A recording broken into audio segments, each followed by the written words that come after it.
It was good, y'all. It's your boy JD6 here. I'm with my man. Shout out to KC Sports Authority. Make sure y'all go check that podcast out, man. You heard the man.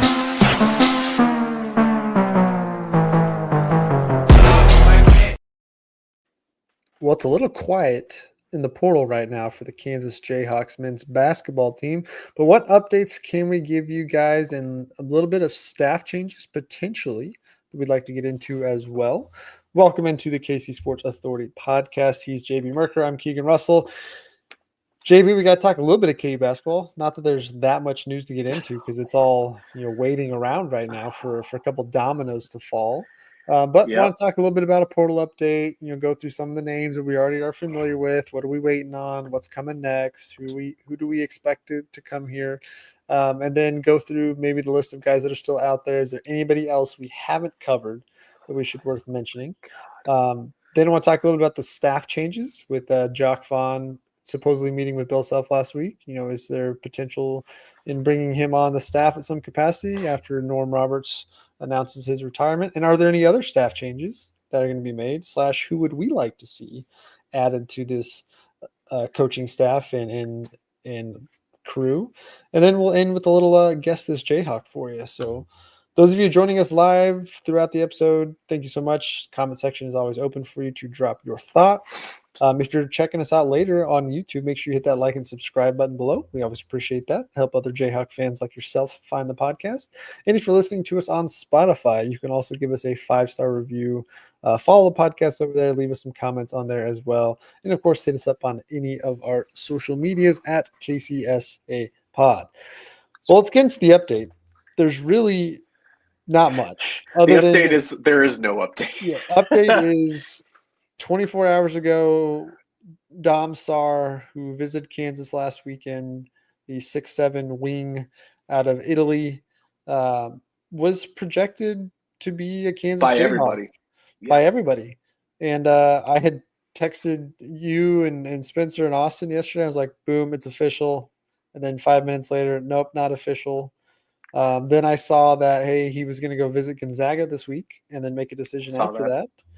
And now, supposedly, all within the last 3 hours, 4 hours or so, 6 hours maybe, it's Duke. All the predictions have now changed to Duke, and there's oddly just no article that has come out to confirm that he's actually going to Duke. It makes everything really, really fishy. I mean, Mike Burton, we trust him as a source, and he seems pretty convinced that Domantas is going to Duke. But 24 hours ago, he was relatively convinced he was coming to Kansas. Yeah. Maybe it's just a last-minute money thing that Duke is like, hey, here you go. The thing I've seen today is, he plays in the Nike prep school. So he's done some familiarity with Nike. And, of course, Duke is a Nike school. Key is an Adidas school. I don't really buy into that as much as some other people do, that where you play growing up, what uniform you don or what maker of your jersey you don, the shoes you wear determines where you're going to go to school. I definitely think they're influenced to do so for sure. But now he's a Blue Devil, which again, not yet confirmed, by the way. Not official. 100% confirmed. If you're also watching on the other things earlier this evening, over on Locked On Jayhawks, Derek said the same thing. He said, hey, at the time of this recording, it looks like he's going to Duke, but nothing's official yet. So definitely still waiting on Dom Sar. Duncan King, what's up, guys? Welcome in. Appreciate you as always. And of course, our very loyal listener, Bob, always here anytime we are hopping on the podcast. Welcome in. But yeah, Dom Sar, I mean, I think he's my number one choice right now. And if he doesn't come here and goes to Duke, that's going to be incredibly disappointing. Do you have a little instead of portal update? Do you have one that says JBs Apology? Because I think we had that at one point. I do. Here we go. Oh God. Okay. All right. For everybody that isn't familiar with little segments that we do from time to time, JB's Apology is a rare segment because I typically am really careful with my words. I am going to self-initiate a JB's Apology to Dame Sar. Sar's a stud, okay? All right, here's the deal. Last time we recorded, I remember specifically we were talking, and Austin was on, and we were talking about Sar. We were talking about Ricky's Passmore maybe coming out, pulling his name out of the transfer portal and coming back to Kansas. And the question was posed to Austin, and it was, you got to pick one. Is it Sar, or would you rather have Passmore coming back? And I told Austin there was only one correct answer to this. He said, it's Sar. And my eyes bugged out of my head. I'm like, are you kidding me? Because at the time, I will only defend myself by saying this. At the time, the only information I had was that Sar was very much a project, and I mean, still is to a certain extent. And I also am always weary of new players coming into the Kansas system under Bill Self. You don't have the expectation that he's going to be the guy, especially when we have a program that we're building around with Darren Peterson and Floyd Padunga. You know, the expectations aren't super high for him in general. If he does flip back to us and come to Kansas, that'd be great. But like, ever since that recording and this recording, I have been looking at highlights. I've been hearing all the articles. I've been looking at all the projections. I've been seeing that he chose to forego the draft this year, where he was expected to be, by a lot of people, a first round pick. And I'm like, bro, I probably just made myself look like such a dummy. So this is my apology to Sar. Please come to Kansas. I hope that he didn't flip because he saw this podcast and was like, wow, they don't even want me. We want you to come to Kansas, because right now this feels like this is probably the first time in the off season where I'm genuinely like heartbroken, in a word. I feel slighted. I feel like I'm things at were least coming a together. little confused. I'm confused because absolutely. all eyes were, or all the evidence was pointing to him signing with Kansas this week. Yeah. And, you know, over teams like Oregon and Duke. And then there was a report that he was going to visit Gonzaga. Gonzaga has done very well with international prospects, so I thought there was a chance he would go there. But I don't know. I still want him. I'd still take him. I think, again, since that time, since we talked last week, I also watched a little bit more tape on him. Again, he's a very raw talent, but the talent is there. The athleticism is there. He could be a quick developer, but also fulfills a need on this team. We really only have one true wing in Trey White, and White's kind of a 3-4 hybrid. Now, Jaden Dawson and Melvin Council can play the wing, but they're undersized. So if you don't get Ricky's Passmore back and you don't get a guy like Dom Sar, you're still missing another 6'5" to 6'8" wing forward combo that's athletic, can play defense, and can score. So definitely still want him. You'll be paying close attention to that. Don't really know when that's going to happen. I'm sure sometime next 24 hours we'll hear more on it. But outside of that, it's waiting on Darien Williams in the NBA draft process, which as of right now, if I had to put a number on it, I'd say there's a less than 30% chance he comes back to college. He has been getting some good look at the combine right now, and I think he is one that obviously he'd rather stay in the draft. So unless he slips down draft boards, I'm not banking on him coming back. I don't think it's that likely. But if he does come back, I think it's to Kansas for sure. Well, like the big knock on him was like his measurements, right? Yeah, measured small, which I mean that's how everybody at the draft is, because when you're in college, they add your shoe to, like, I think it was Ace Bailey. No, Dylan Harper was measured at was listed at 6'10" at Rutgers, and then he measured 6'7" at the combine.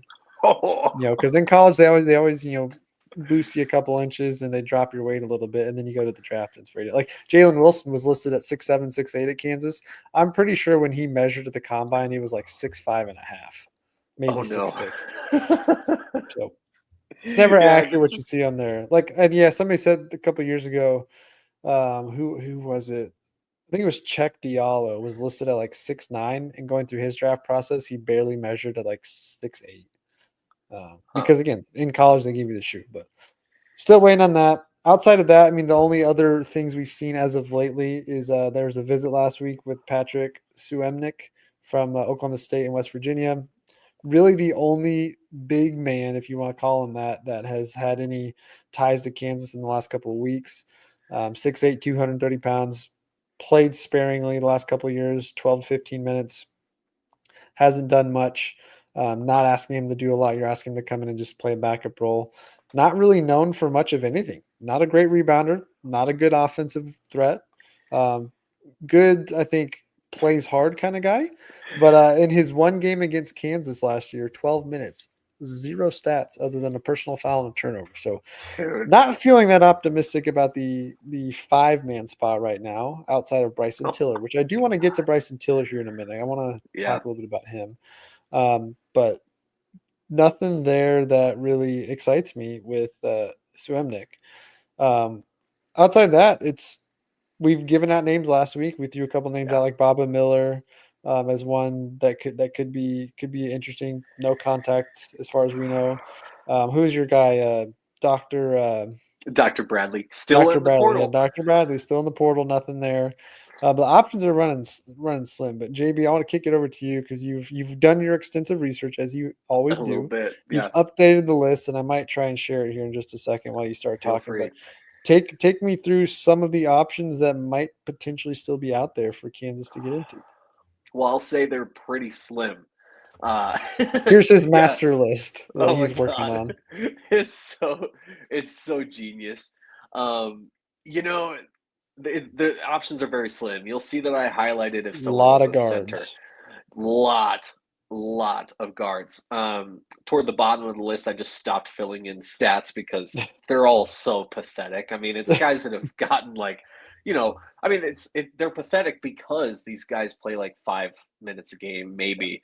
But see, this is a full list of if you look at the transfer portal, there as far as who is ranked in the transfer portal goes up to 460. And of those 460 names, these are all the names that are not currently committed anywhere. So plus the ones in red are the Kansas guys anyway. But if you look at that list, there's only 3 of them that are centers. And 2 of them, from what I haven't seen, 2 of them don't even have a contact with Kansas. Mm-hmm. They haven't gotten a call. And the other one being Papa Conte, all the way toward the bottom of the list at number 418. Love that. What a great name, Papa Conte. Man, I mean, he's a project. He's from Pittsburgh. Now he would be someone that there's no expectation that he would try to be a starter. I mean, the guy has gotten 7 minutes a game, played 22 games for Pittsburgh this year, but 7 minutes a game. The stats that he got in those games reflect the 7 minutes. Go figure. But I would take him because he's 6'10". He's got good size. Got some size. We need size. We need bodies. I don't think what we have in Bryson Tiller is enough, just in the sense of having enough bodies that are actually 6'8" or taller.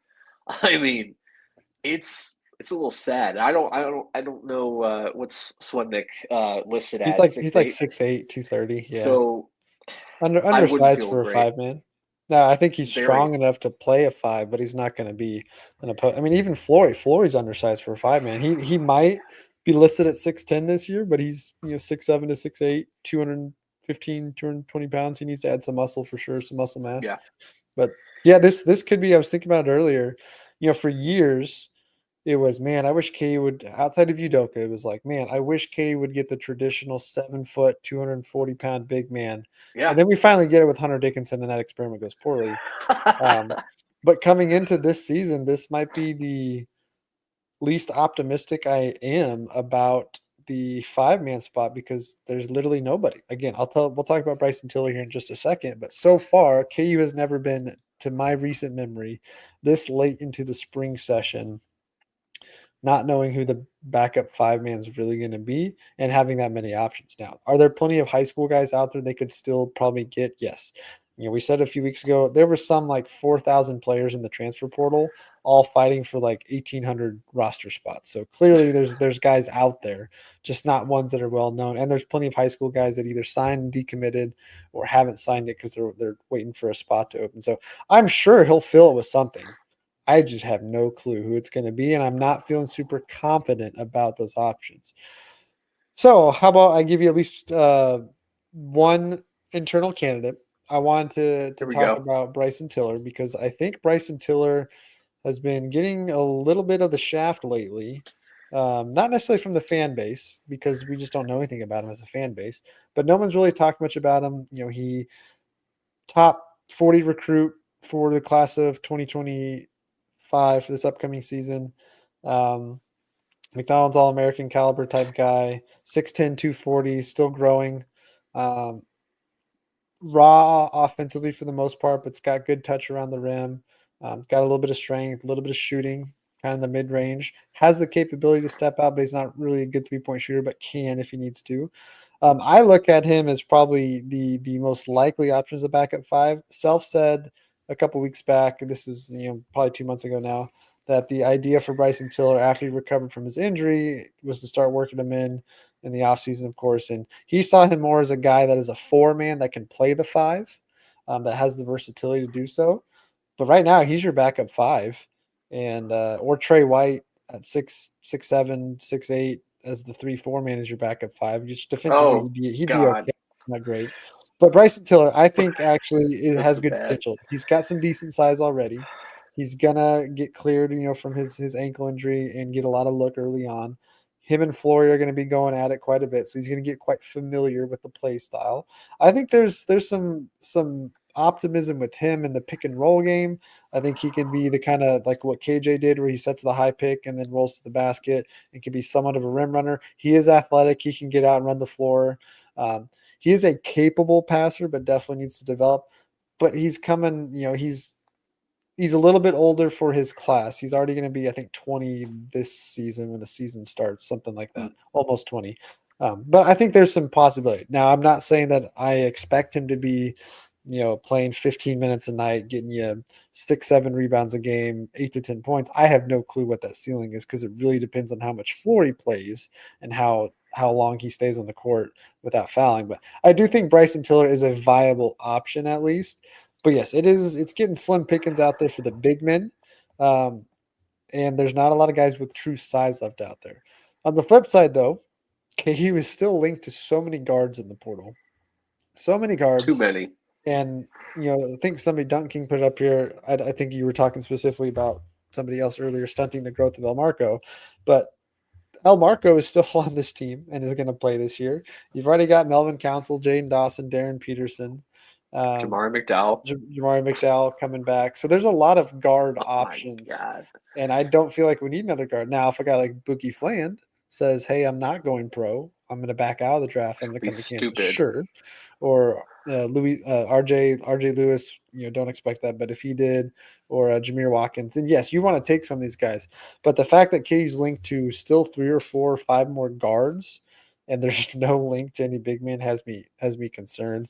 And then Bob asked, what about Passmore? I have seen absolutely nothing on Raquise Passmore right now. Crickets. Which I think I said this last week. That suggests to me that he might have a few options on the table, and he's waiting out the guys returning from the NBA draft and finding out what team does he want to be where does he want to be, 8th, 9th, 10th, 11th man in someone's rotation.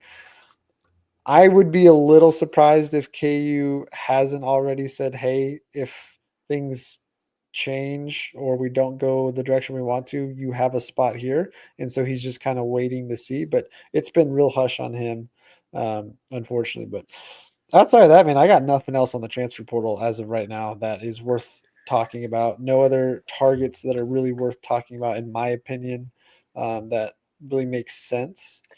It's Dom Sards waiting on Darien Williams. I guess it would be pretty likely that Patrick Suemnick probably does sign with Kansas in the next 3 or 4 days, would be my assumption. Maybe as early as tomorrow or Friday, because I don't know what other option he's going to go get. He's not a highly recruited player, but it's slim pickings.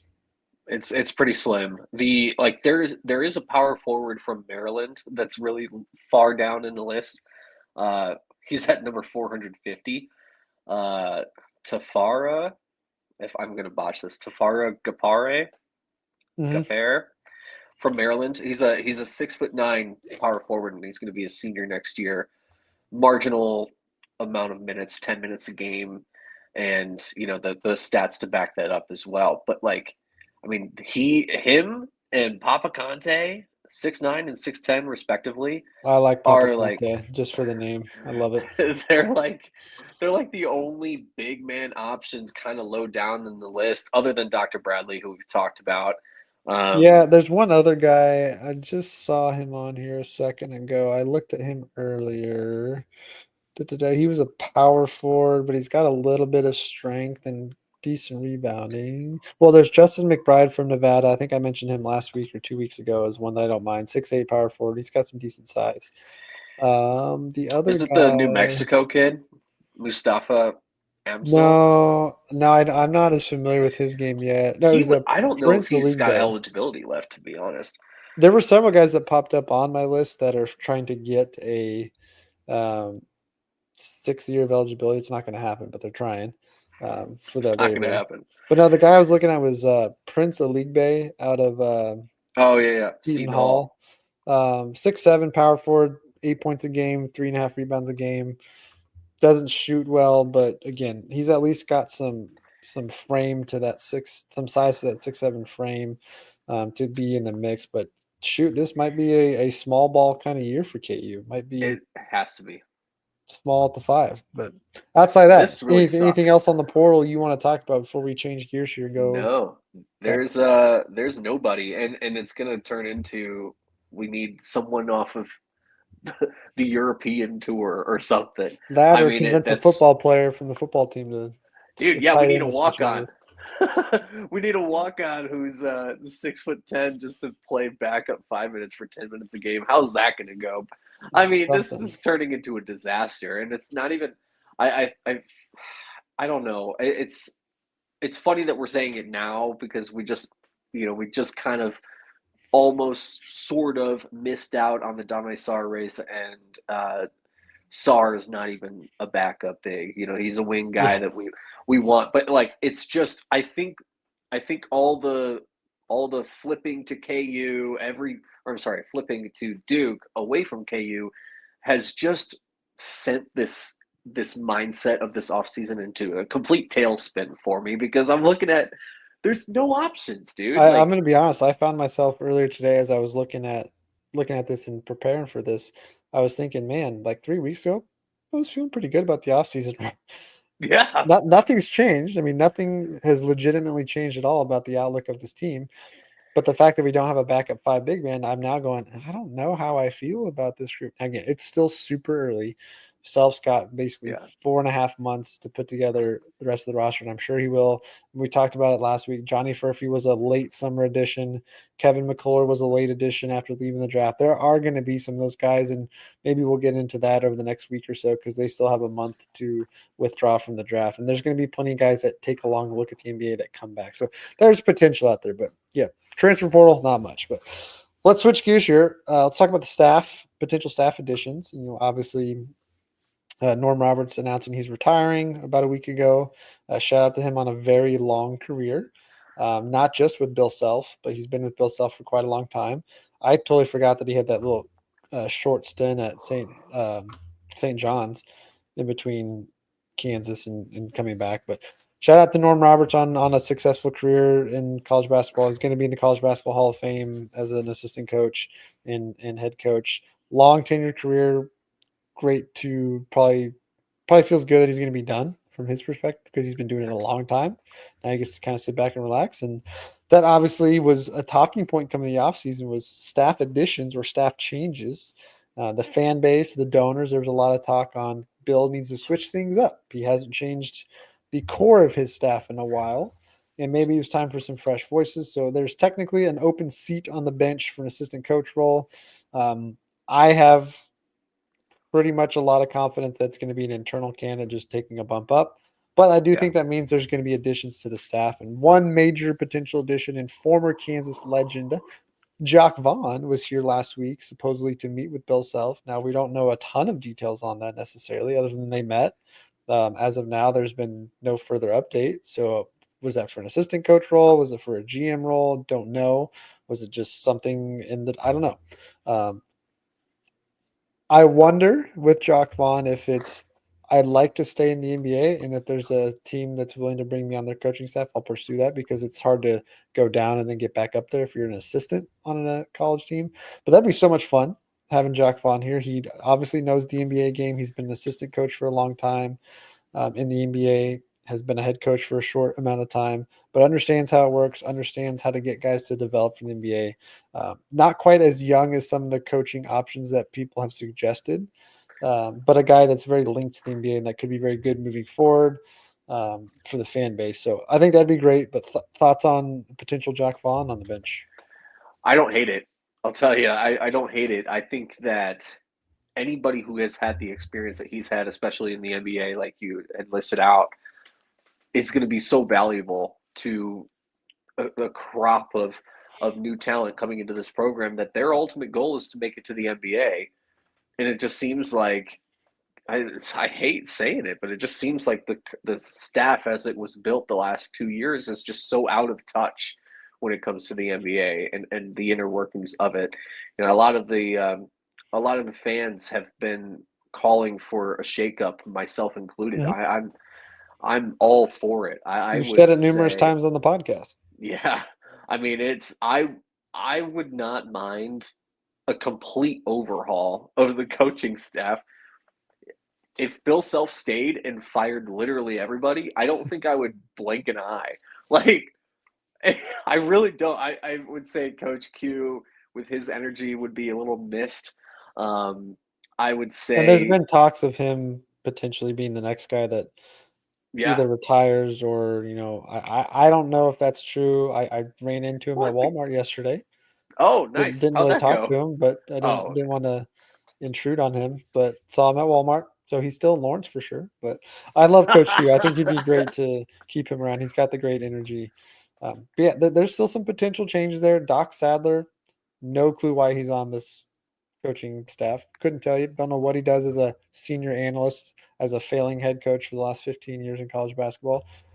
Curtis Townsend is still a really good recruiter. I don't know if you need him to recruit anymore, because the game has changed so much to where it used he to be, can hey, go. let me convince you to come here. Now it's all about, yeah, how much money can I make, and then how many minutes am I playing? You don't Yeah, need a high end recruiting person for that aspect of college basketball. he Now can you go. still need guys that can go find raw talent and figure out if they can fit. But a lot of the guys that KU has signed over the last couple of years were guys Norm Roberts recruited and found. So I think KT could go. I think Joe Dooley. I don't really have any loyalty to any of these guys. I think the guy that's not going anywhere is Jeremy Case, unless a team wants to scoop him up and he doesn't want to wait around for Bill Self to retire. Because I do think Jeremy Case will be one of the 5 finalists for the next head coach because of how long he's been here on the assistant team. Um, the rest of those guys can probably leave. So I thought it'd be fun here. And those of you watching or on Twitter, feel free to throw some of your thoughts. I'll throw up what I put. I posted this on our Twitter page last week. You can pick one former KU basketball player to join the staff next year. Who are you choosing? Gave you 3 options because these are the 3 that have been talked about the most. Jock Vaughn, Aaron Miles, Frank Mason, and of course, other. Reply with your choice. Foggy, Fresh, put the correct answers, all the above. Well, we had 129 votes, and over half of you said Jock Vaughn would be your primary choice. And I think that's probably true of most of the fan base, young and old. Um, but I thought we could talk about it here for a couple minutes, on other guys. So let's say Jock Vaughn joins this staff in some capacity, and let's say Bill Self looks to add at least one more. Who would be your pick to join this coaching staff, and why? All right. I've got a name and I've got a good reason for it. I'm just going to say it's Danny Manning, dude. It's Danny Manning. And I'll tell you why. Because it's not, I don't want him to be groomed into being the next head coach. I wouldn't want that. As a head coach, I don't have any confidence in him. Yeah, As, I don't like having one of your best players of all time potentially being your head coach, because if things go sour or go bad, as has happened in other universities and NBA teams and NFL teams, it's not a great look, and yeah. you don't want that scenario to come up at all. I just look back to the guys that he has coached up. like Thomas Robinson and Jeff Withey and The the Morris Morris twins. twins. I mean, speaking of the Morris twins, I've warmed up to the Morris twins. I used to not like the Morris twins very much Yeah, on like a I've warmed personal up level. too. Like I've warmed up to them. I would take Marcus Morris as a assistant coach. So I Yeah, need I think Marcus you have to Morris. get both. It's got to be you got It's to got to be take both. both. Yeah, you can't take one or the other. You got to take both. That's the only All way you right. can do it. So I would take Danny Manning. I would take Danny Manning first because he's just proven to be able to coach up big men and turn them into a dominant force. And we were kind of yikes. I mean, we were in a rough situation with Hunter where he was doing great sometimes. He was doing awful a lot of times. He was bad defensively.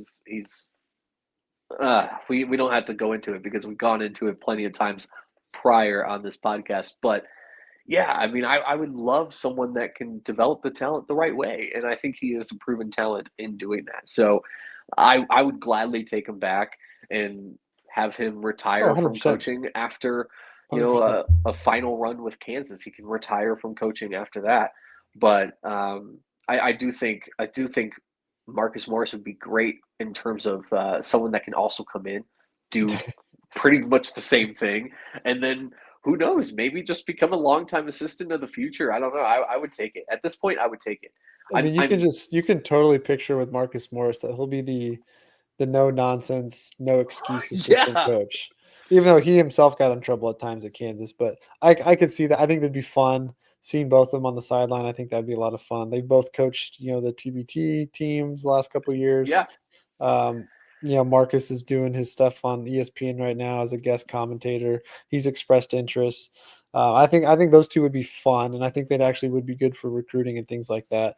Because there's a very big distinction I think in college basketball of how young is too young for a coach and how old is too old. Not that an old coach can't be successful, not that a young coach is going to be successful, but relating to the players is a big aspect of college basketball and college athletics as a whole now. And you see college football programs are getting younger all the time. There's a lot with head coaches that are under 40 with a ton of assistants that have been out of school for only 4 or 5 years. So in the Morris twins case, they've been out for about 12 years now. 12 to 13 years. So they're still younger. But I think those two would be very interesting.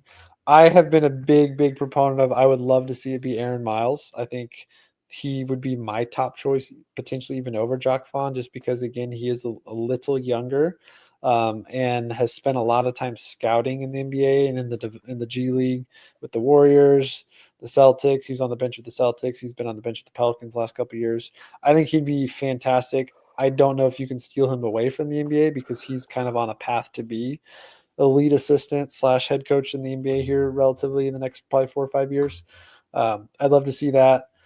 We've had plenty of former players come out and say they'd like to do it. Frank Mason being probably one of the most vocal about, yeah, sign me up. I'd love to join the staff. I think he'd be tons of fun. Would be great for the fan base, of course. One of the most beloved players of all time. So I think that'd be great there. Tyshawn Taylor has some coaching experience. Sharon Collins some coaching experience. I haven't seen much talk coming from Kansas aside on those two. They both have their own thing. I mean, Sharon just won a high school state championship at That's right. where he's coaching, and then Tyshawn's been around the area. Elijah Johnson's still in the area. I've seen his name pop up. Keith Langford has gone on record at some point in the last 2 years, I believe, and has said he would love to be an assistant coach, especially if Aaron Miles were to join the staff at some point. And then Didn't Adir coach with Tharp him. just get a coaching job? Yeah, he did. I don't remember where, but I just saw that I might have to he got look. a head coaching gig. So other guys that you'd be interested in, or those in the comment section, love your thoughts. I've got another guy that he's in scouting right now, has done a little bit of coaching over the last couple of years. But one of the big things you said about Danny Manning importance to being here was developing the big man. And I'm going to be honest, when Danny left, we haven't had that much. This is nothing against those guys that have played in the 4 or 5 spot. Jamari Traylor, fine player. I know he's one of your favorite, but really never turned into anything tremendous. Now that's nothing. Oh, That's not come a on. knack on him, but maybe having a 5'9" big man coach in Norm Roberts wasn't the answer. I don't know. I'm not trying to slight anybody, but having a big man who played the game as a big man, I think would be quite helpful. And so I look at a guy like Darnell Jackson. It's got championship pedigree. being on a national championship team here, played a little bit in the NBA, was in the Cavs organization for a little bit. He has seen success. I believe right now he is a scout for the Warriors or the Clippers or somebody on the West Coast. He's living out in California, but I'm pretty sure he's a scout for one of them. I think he would be good. He was a guy that truly developed under Danny Manning, and had a very fantastic senior season showing that development, had a decent career overseas, has some coaching background in him. I think he's also got a really good head on his shoulders, and I think he's one that the fan base would tremendously respect. So I'd love to see that as a potential option. Who else? I've got a name. We've got someone who's readily available and newly retired. He happens to be in our comments section of this very podcast. Bob is available to coach. Honestly, I would take anybody at this point. Bob, if you want to step up, dude. He just posted in the comments not long ago that he's retired and he's loving it. I mean, it's almost like at this point, because of how bad these last couple of years have been, I'd be willing to take just about anybody. But man, I'm not satisfied with just one right now.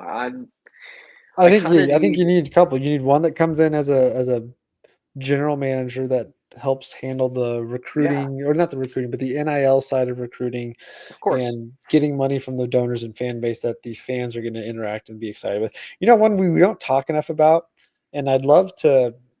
I'm gonna reach out to him and try and get him on the podcast at some point anyway. But I've always wondered why Wayne Simeon has never been an assistant coach here. Yeah. He's been around the program. I mean, ever since he retired from the NBA, and he's around all the time. And I know he serves in several capacities in broadcasting and ambassador and all that. But I've always wondered, why he hasn't gone that route yet. Would love to get his thoughts on it sometime. He literally goes to like every game. He's there all the time. He's paid by Kansas Athletics to do different things, so why not just have him on the bench? And maybe it's for him. I'm sure if you start talking to some of these guys that we think could be, like Wayne, I know he's a big family guy, big in the community, does so much. How much of his time would be taken away being an assistant coach, where he's on the road scouting, he's traveling, time away from the family and kids? I'm sure that does play a huge factor. It's not like just being an assistant coach in college basketball, you have all this time on your hands, because even in the off season, you're out recruiting, you're going to games, you're shaking hands with people, you're calling donors. There's a lot to it that we don't see, a lot behind the scenes. I'm sure that's some of it too. But yeah, I thought that would just be kind of fun. Talk a few minutes about some other guys that could be interesting coaches on the staff. But I think internally, Jeremy Case is probably going to be the top assistant.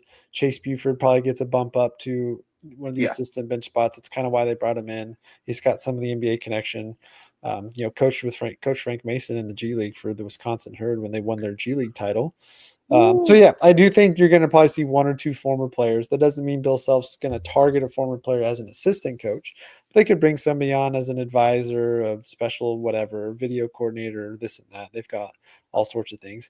One I would be curious about, I don't think the timing's great now, because he's building something successful, but he's going to be a hot coaching candidate name to move up the ranks into from D2 to D1 or JUCO levels and things like that. That's Brett Ballard over at Washburn, another former Jayhawk, quite familiar with this program, coming off one of the most impressive seasons Washburn's had, going to the Final Four for D2. I think he could be an interesting one, because he's kind of a guy that could be the long-term future in his coaching style. So he's a name I think to keep an eye on. But right now he's in a good spot. I'm sure he'll be a hot coaching candidate next year. At any level. But yeah, those are some of the names I wanted to throw out there. He could also go outside of KU. I think just as a Kansas fan, knowing that all 8 head coaches we've had, like, there's not been that much turnover and they all keep to their same guys, you would like it to be someone with a Kansas connection. But that's not really normal for other schools. Exactly. Okay. Any other things you want to get off before we wrap up here with a little trivia? I did notice in the comments earlier, there was a question about how many hours I fasted today. That is 0. I mean, technically, it's up to like 1 right now. 1 hour since the last time I ate. Intentional Only, fast. only on Sundays. Although I will say, last week, I fasted almost all day Saturday and Sunday because I was, terrible week for me last week. I ate way too much, and I probably overate today. Probably had about 2,200 calories. But and some people are like 2,200 is what you should have. That's a lot You're for what right. for the diet you are on right That's now. a lot Yeah. for when you're dieting, and you really should have around 1,500 or so. But it's part of the process. We're still going down slowly but surely. I am fitting in my Nice. KCSA shirt that I haven't been able to fit in for a very long time. It's been sitting on my TV stand behind me for months, and I would just hold it up, but now I can actually fit in it, which is great. I'm gonna be honest, man. The one I got, I have been very careful with how I wash it. It shrunk Oh pretty easily. no. So when we Hey, do when new are we merch, we're not doing that kind of shirt again. I think stick to the dry fits. They fit comfortably. They don't shrink. They're fantastic. So yeah, when are we doing another merch drop, Keegan? yep, Sorry to we'll have put you to. on the Well, spot, we need to but do a summer merch drop for sure. I want to do the sweatshirts, but now of course it's getting hot out, so we don't need that. But yeah, I am looking at a baseball jersey style shirt ooh, too. I think that'd be fun. So yeah, there'll be some merch in the works. Gotta everyone have a knows little bit of financial resources to get some of that going. So we'll get everyone there. knows I know nothing about baseball because I'm the guy that wanted to go to the Royals game during spring training, Yeah, but and you that would rep game a was KCSA jersey. I totally would. Yep, I'm looking at that. I might need one for an event over the summer. Um, that could be quite useful for. But yeah, merch is definitely going to come. That does lead me into my next thing, though. Unless you have any other thoughts, Go for it. um, I am putting together some details. Don't have anything hard written yet, but I would love to do a big trivia contest over the summer. We've got some prizes and things that we need to give away that we acquired back in the fall for things like this. And for those of you that always listen to Rock Chalk Sports Talk. Derek Johnson had KU basketball and KU football trivia every year. And then when he left and was doing Locked On, he still did his one last year. I don't know if he's doing it again this year. I haven't talked to him on. I haven't heard anything. But I would like to do a KC sports trivia contest coming up here this summer, to looking to get people to join teams and things like that. So stay tuned for that. Would love to get a lot of people involved with that. I've been having some conversations with things behind the scenes to try and put something like that together. One, to do some of these fun giveaways we have, but just to kind of get everybody together and interact and share some of our sports knowledge. Because for me, that's one of the most fun things about talking sports is useless trivia that we have no reason for knowing, but we do because we love sports and love to everyone to just kind of see who's got the most trivia tucked away in their head. So we'll do that, but we are going to end the episode with this. We did this last year and I haven't done one since, but we're going to start getting back into this. We're going to do an edition of Guess This Jayhawk. And just like it sounds, guess this Jayhawk. JB, I'm going to give you some facts Oh / no. statistics on this former Jayhawk player for you to try and come up with as quickly as possible. The goal is to guess this Jayhawk in under a minute. Throw it in I the did comments, tell guys. you, yeah, and you guys in the comments, if you know who I'm talking about, throw it in there. JB, I did tell you ahead of time that I would keep it within at least an era that you were more familiar with. So here we go. All Guess right. this Jayhawk. This Jayhawk was between 2010 and 2025. He is a member of the 1,000+ point club in Kansas. Okay. Any guess yet? Do you want me to give you Perry one more? Ellis. It's a good guess, but no. This Jayhawk's career high was 33 points. Elijah Johnson. Good guess. This was that 39-point game Oh, against that's Kansas right. State. That's right. Yes. That's right. Oh, shoot. 33. Oof. If I give you the game, you would give it away, I think. Would it? Okay. This Jayhawk also played at least 2 seasons. And he has a very, very famous highlight dunk. Oh, come on. A very famous highlight dunk. It's Wayne Selden. It's Wayne Selden. Yep. Let's go, baby. Okay, because, all right. And shout out Dunking King in the comment. He got it there before Let's JB go. did. Okay, well, wasn't. To be fair, I was not looking at the comments section. But shout out to you, Duncan King. I will say Can you this. tell me what game his career high came in? His 33 points. One of the It biggest was games I have ever been at Allen Fieldhouse in my time. it was against Kentucky, Mhm. and it was in Allen Fieldhouse, and it was amazing. I think I have an old Instagram post Dude, he just went of scorched earth that. in the second half of that game. That year, Wayne Selden was my favorite Jayhawk, like specifically in that year, and I was obsessed with Wayne Selden pretty much his entirety of his tenure at Kansas. But I will say this: Wayne Selden's dunk, the famous dunk in the Big 12 tournament against Baylor, knee to the jaw, like Uncle Anthony with his clock. I literally, Yeah, that's great. I honestly, I do not think that dunk will ever be topped, ever. And it's not just because of my affinity for Wayne Selden. That dunk will never be topped. That's like, it's just the most, if you look back at the slow-mo replay, it is absolutely insane. Never be topped ever again. I don't think the only person who could ever top that is a guy like John Morant with some of his dunks that he's had in the NBA. But like, if we're talking KU players, I just don't see it. Never. It's definitely up there. I think Tarek Black had some pretty big dunks. Cliff Alexander had a couple big dunks. J.R. Giddens used to throw it down on alley-oops back in the day. But yeah, that dunk is going to be in highlights for a long time. I do always wonder, too, with Wayne Selden, had he come back for his senior year and was on that 2016-2017 squad that got bounced by Oregon, would things been any different? Because that team was pretty loaded. But you wouldn't have played as much LeGerald Vick, and you wouldn't have probably played as much Svi as a junior because you would have had a senior Wayne Selden alongside Devontae, Frank, and Josh Jackson. Like that, I think if you add Wayne Selden to that team, that's the thing is, if we had Wayne Selden, we would have not gotten Josh Jackson. I firmly believe that. I'll have to go back and look at some of the talk on that because I don't know if they would have impacted each other. It really. Oh, I mean, well, they played the same position. I mean, I guess, yeah. But Josh very Jackson obvious. was playing the 4, and Wayne was playing the 3. But I think that would have been interesting. That's another episode edition I want to do is the what if guys. What if this guy came back? That'd be fun. What if Mario Chalmers decided to come back for his senior year? Would Kansas repeated? With the talent they still had, things like that. What would have happened if Cliff Alexander, Chuck Diallo, Joel Embiid, Udoka Azubuike all could have played in the postseason instead of being hurt or suspended? And we're Billy Preston, we'll shout out Billy Preston that nobody remembers because he never played. Anyway, always love doing Guess This Jayhawk. We'll keep doing that as much as I can. And of course, when I get JB, Spencer, and Austin on here, we'll do some more fun with it. But that'll wrap things up on this one.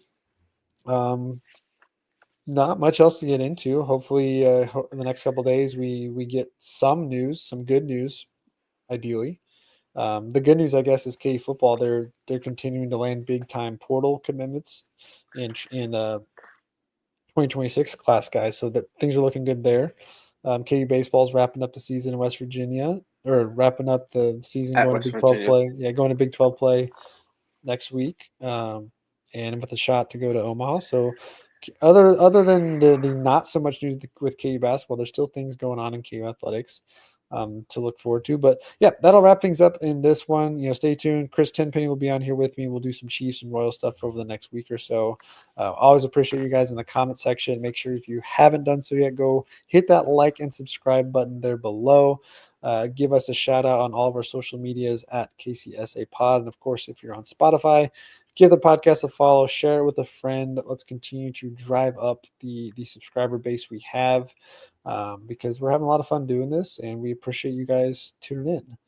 But I think that'll wrap it up for this one. We'll catch you guys in the next episode. Rock chalk.